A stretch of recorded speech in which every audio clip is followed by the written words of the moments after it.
Hello everyone, my name is Louisette Lonting and I'm sitting here on Governor's Road.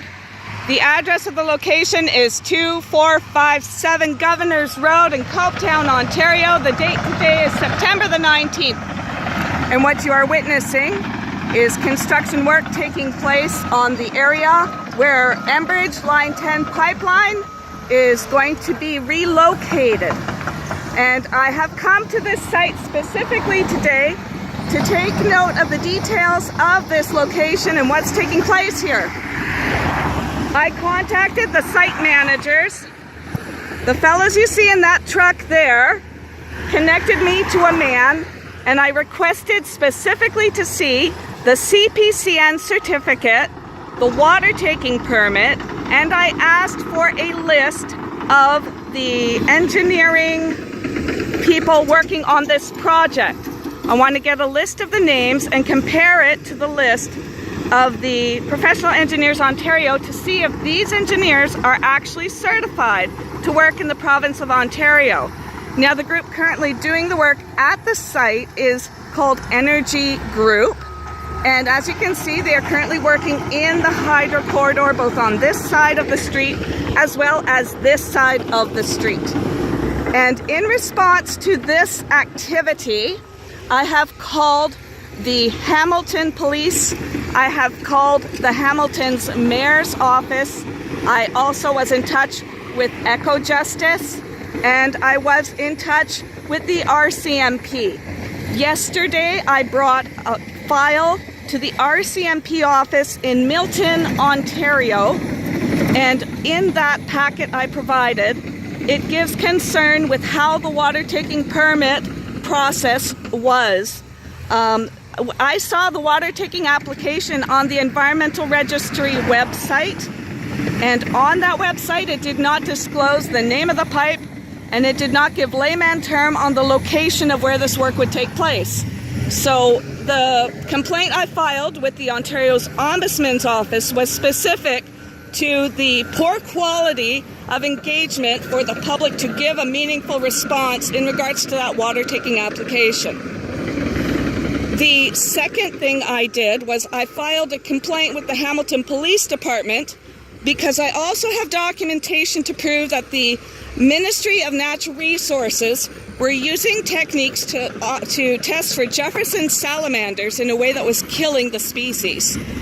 Instead of determining whether or not they were verifiable salamanders by way of the size of the egg or by way of toe or tail clips through drop pit tests, they were actually destroying eggs. And I have documents by way of a Casero report. I'm going to go in the car. I have documents by way of what's called the Casero report that verify that all the ponds where they tested for Jefferson salamanders resulted in an overall decline of true Jefferson salamanders. So the killing of those animals is significant because it is located along the route of Enbridge Line 10.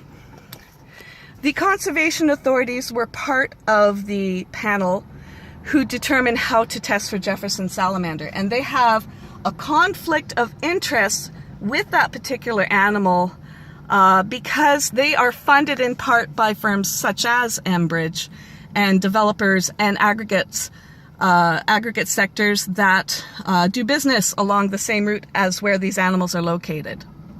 Okay, so conservation authorities are outside the ability of the Ombudsman to review, and there's no ministry oversight. So that's called at arm's length. So they have no body to turn to when there are issues of conflict of interest regarding conservation authorities and their role in conservation efforts of endangered species.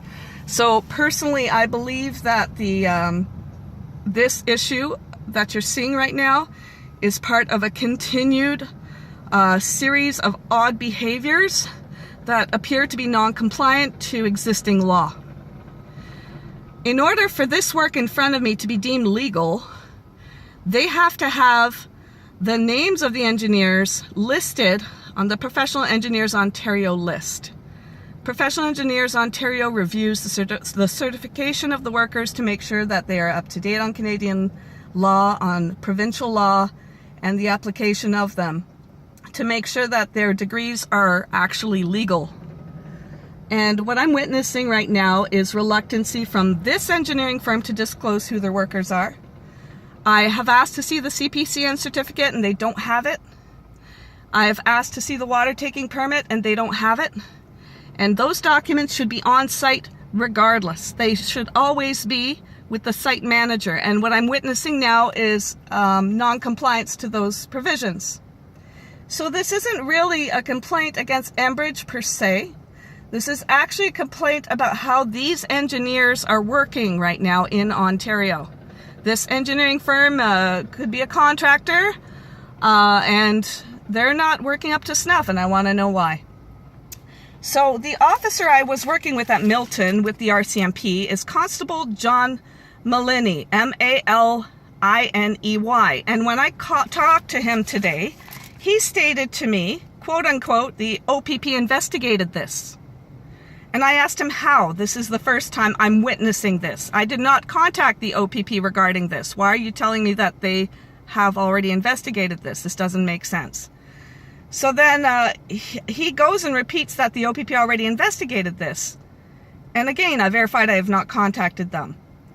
And then I said, does this mean that the complaint I filed with you yesterday, which would be September the 18th, is null and void? And the RCMP stated that the RCMP will not investigate my concerns. I said, this is not an Enbridge issue. This is specific to this contractor doing the job today. Why won't they investigate?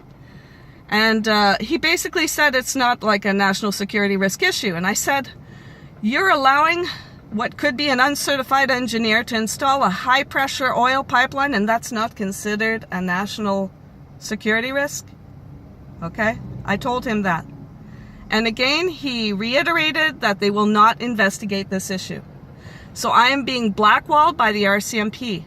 The Hamilton police, however, said that they will send someone over, and that's what I'm waiting for currently.